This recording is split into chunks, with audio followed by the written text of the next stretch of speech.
most noted story in Israel's history, the crossing of the Red Sea, which was its biggest celebrated miracle, happened when they were simultaneously in a dilemma. But what I want you to catch today is that they had their divine encounter with God's problem in the context of a dilemma. So I want to prepare you today for an encounter with God, but I also want to prepare you for a dilemma that provides the context for that encounter. Now, the background to this is very clear. Moses has come through the 12 plagues, the 10 plagues, and he's now leading the children of Israel out of Egypt. Pharaoh has responded now finally to Moses' call to let my people go. And so the people now are on their way out from slavery to freedom. They're excited. They're looking forward. They've been told that there's this promised land, this purpose of God that God is going to take them to, and things are looking rosy. As they leave, on their way out, it says in verse 17 of chapter 13 that God did not lead them by way of the land of the Philistines, even though it was near. I want you to catch verse 18. Hence God led them. So watch this. Their dilemma is going to come about when God is leading them. Their dilemma is going to happen when they're in the will of God. Their dilemma is going to occur when they're being obedient. Because it says God was leading them. Not only was God leading them into what would be a dilemma, it says God led them the long way around. He did not lead them in the short distance. Not only that, but God was going before them, verse 21 of chapter 13 says, in a pillar of cloud by day and a pillar of fire by night. He's walking with them in every step of the way. And when they are doing this zigzag through the wilderness, it says in chapter 14, Pharaoh will say to the sons of Israel, verse 3, they are wandering aimlessly in the land, and the wilderness has shut them in. And the wilderness will shut them in. So when he says, and the wilderness shall shut them in, they're going to be in a no-win situation that they can't get out of without coming back toward us. And it says, and God was leading them. He was leading them into a cul-de-sac, or what you and I would call a trap. See, a lot of us figure God wouldn't do that. Oh, God does do that. And the reason God does that is because only in those contexts will you see that he's God. Because the one thing about a dilemma is you can't get out of it. The one thing about a dilemma is you don't see an exit.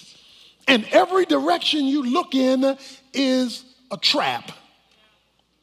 When God is ready to move you to a new spiritual experience with him, he will regularly do it in the midst of a contradiction and a conflict. And that is their scenario. Verse 4 says of chapter 14, thus I will harden Pharaoh's heart, and he will chase after them. To harden the heart means to make you more rebellious than you already were. To harden the heart means to make you meaner than you already were. To harden the heart is to make you worse than you already were. I think the verse says, and God hardened Pharaoh's heart. Because when God is ready to give you a new experience with him, He will allow you to be put into a situation that only he can get you out of. When God is ready to make this move, doesn't matter who you know, what contacts you have, how much money you possess, or where you live, or the car you drive. When God is ready to give you a new experience with him, he will regularly trap you where you are.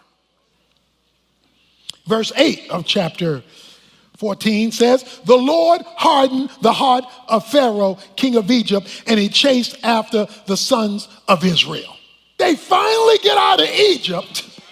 They've been praying to get out of Egypt. He lets them out of Egypt, then he hardens Pharaoh's heart to come after him.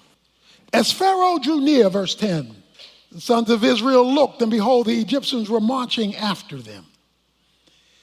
And they became scared. It says they were very frightened. And so the sons of Israel cried out to the Lord. Water here, Pharaoh and his chariots here, and they're closing in on the Jews. And so they are terrified. So they do what many Christians do. They cry out to God, help, help, while simultaneously complaining to man. Verse 11, they said to Moses, is it because there were no graves in Egypt that you have taken us away to die in the wilderness? Why have you dealt with us in this way, bringing us out of Egypt? Is this not the word that we spoke to you in Egypt, saying, leave us alone, that we may serve the Egyptians? For it would have been better for us to serve the Egyptians than to die in the wilderness. So the conflict that they are in, the Red Sea and the Egyptians, produces a spiritual conflict within them. Because on the one hand, it says they cried out unto God. But then on the other hand, it says they complained to Moses. So I'm calling on God, but I'm blaming man. Not only that, but I'm confused. Because the dilemma will confuse you. They said, did not we tell you leave us alone? We were happy being a slave in them cornfields. We were happy being a slave picking that cotton. We were just swing low, sweet chariot. We were just happy slaves. Never mind that they had been crying out to God all the time for God to get them out of here.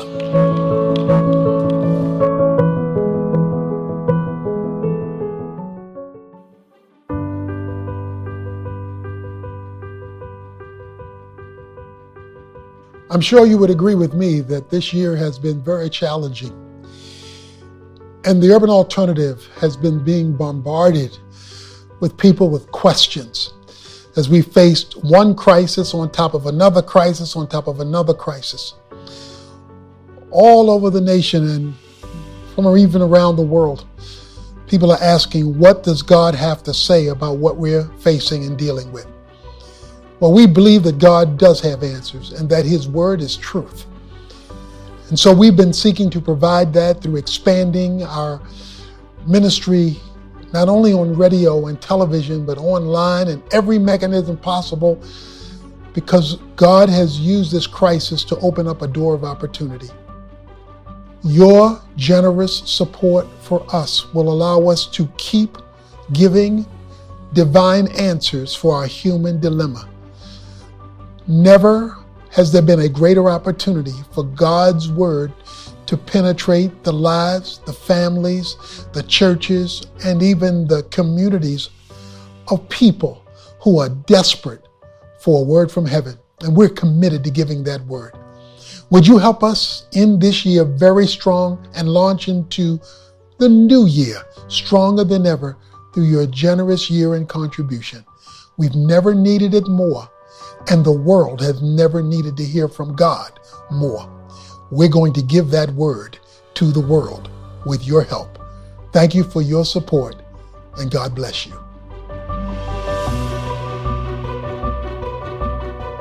So let me give you something you must do when you're caught in a dilemma and God himself is confusing you, you must appeal to someone, if you cannot appeal to yourself, who has a spiritual perspective. See, if you're confused and you're only talking to other confused people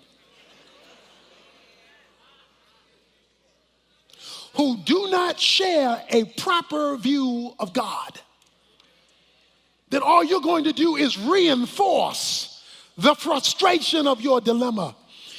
If God has allowed you to be there because you're in the will of God, even though you are confused, then God alone has to give you clarity. And so even though they were complaining about Moses, only Moses could give them the proper perspective, because Moses was in touch with God. So Moses said to the people, because they're crying out to God and complaining at the same time.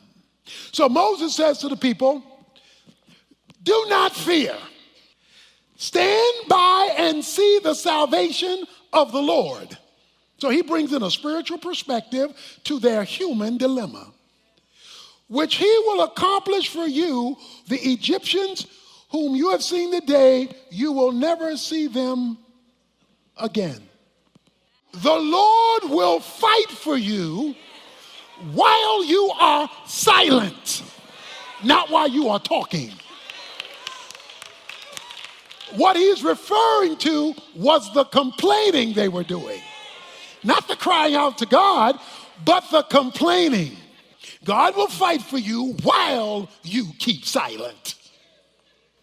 They were now in the position of submitting to spiritual authority. You must have spiritual authority in your life. Spiritual people to whom you can appeal when you don't have spiritual answers yourself, and all you can see are the circumstances. Verse 15. Then the Lord said to Moses, why are you crying out to me?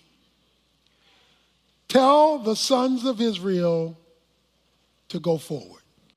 He says to Moses, why are you crying out to me?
Tell Israel to go forward.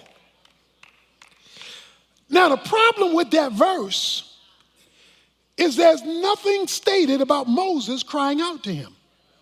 There's no statement about Moses crying. It's that the people cried out, but then God turns to Moses and says, why are you crying out? He says, what I want you to do is tell the people now it's time to move. Tell them to move forward. Now, here is a principle. He had just said, stand still, do nothing. But now he gets another message that says, tell them now to go forward. So here it is.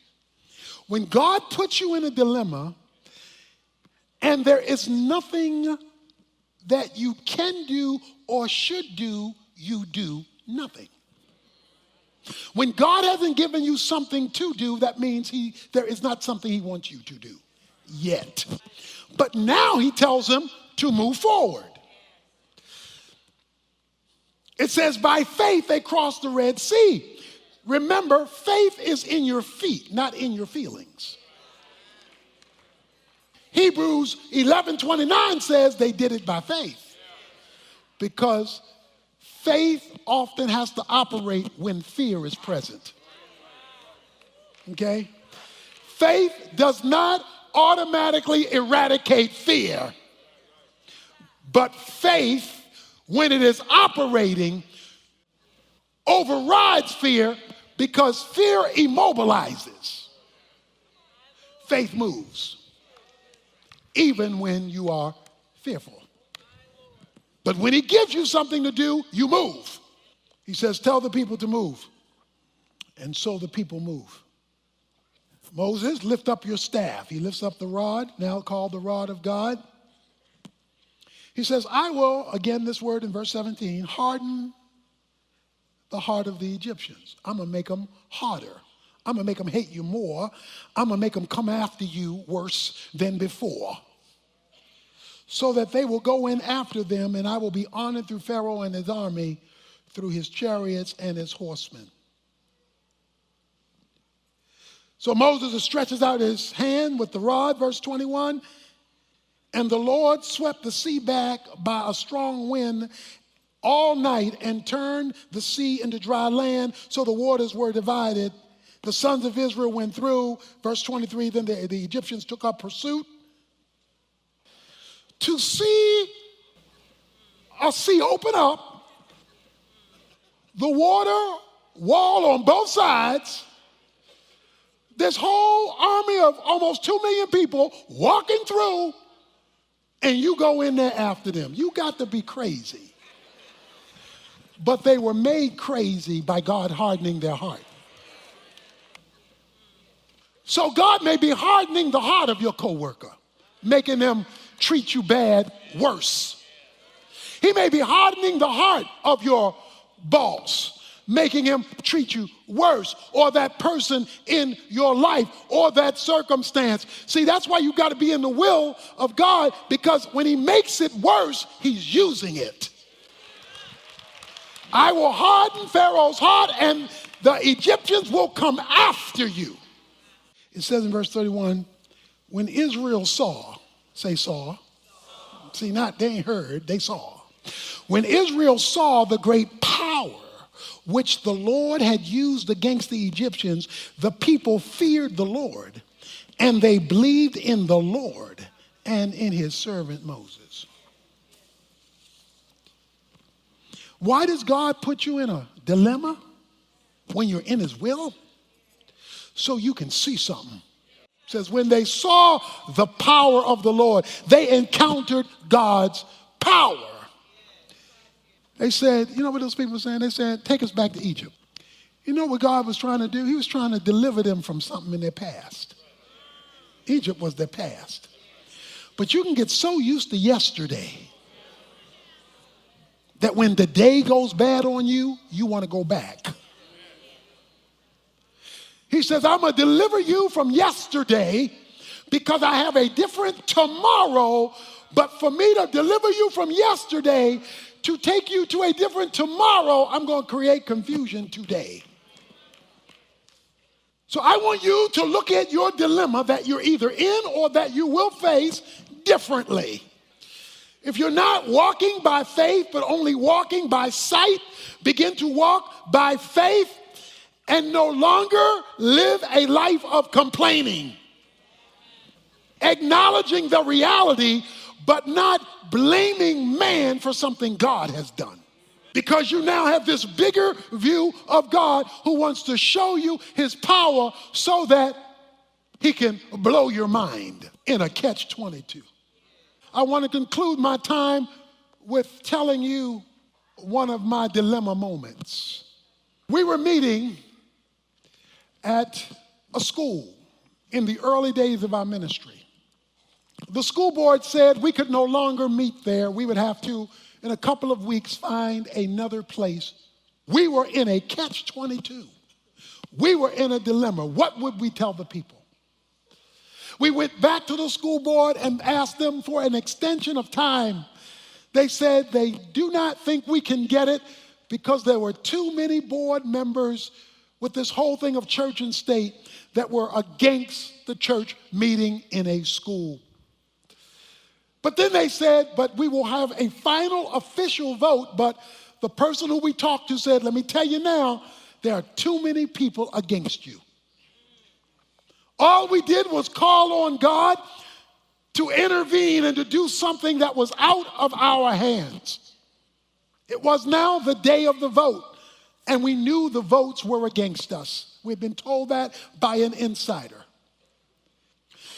The meeting was supposed to happen at a certain time, but the time went on and on and on. I guess we're sitting out there close to 2 hours when it should have been finished in 30 minutes, waiting for a decision. Finally, a lady comes out of the meeting. She says, I am sorry it's taken so long, but 2 of our board members are missing. They have not yet gotten to the meeting. So we tried to wait for them so we could have a full council vote, but they have not showed up, and we have decided to go ahead with the vote. We went ahead with the vote, and by 1 vote, you have gotten approval to stay in the school. By 1 vote. When she finished coming out, the 2 who were missing rushed in. The 2 who were missing rushed in, but the vote had already been taken. Oh, but that's not the good part of the story. The good part of the story is why they were late. These 2 decided to ride together. When they decided to ride together, they got off of Polk and 67, and there was an accident at the light. The accident at the light held up traffic for almost 2 hours where the traffic could not move. So within that 2 hours, the vote was taken. So by the time the traffic got cleared away and they rushed in, it was too late because God had already set up a block. The story in Exodus chapter 18 says that the cloud and the pillar of fire went from in front of the Jews and went to the back of the Jews to create a block so that Pharaoh's army could not get to them until they crossed over. So what God did was he took the angel of the Lord and he left from in front of Oak Cliff. He went to the back of Oak Cliff. He went down to Polk and 67, allowed an accident to occur at just the right time for just the right amount of cars in order to block what God's purpose was. He created a dilemma. Now, the good news of that for you is that I have never forgotten it. So anytime now we run into a dilemma, I remember what happened at the end of the 1970s. Anytime we run into a problem, I remember that God is the same yesterday, today, and forever. I remember to tell you, let's move forward when God says move, even though we don't see how it's going to work out, because the God who can create an accident at just the right time can do whatever he decides to do in the dilemmas in our lives as long as we are in the center of his will. Come on and praise him, somebody, because he's worthy, because he wants you to see him for yourself.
dilemma of your life.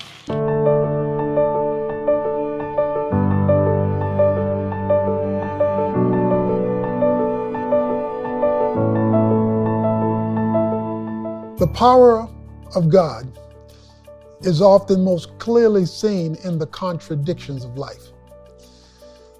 When you're caught between a rock and a hard place, when you find yourself stuck out on a limb, when you find yourself up a creek without a paddle, when in every direction you look, you feel trapped. It is in the midst of that reality that God's power is most clearly visible. Now, to be sure, his power is always there. It's just not always seen. Until sometimes he allows things to get so out of hand that his power is your only option. So when life crushes in on you, when hopelessness seems to reign and there is no way out, when you look north and south and east and west, and all you see is calamity closing in on you, then, in a unique and special way, God often breaks through and lets you know he alone is your answer. That's why Job could say, I looked for him and couldn't find him. In every direction I looked, he was invisible to me. But then he remembered the power of God, and he says, when I get through this travail, I'm going to know how real God is. So I don't know where you need God's power right now. I do know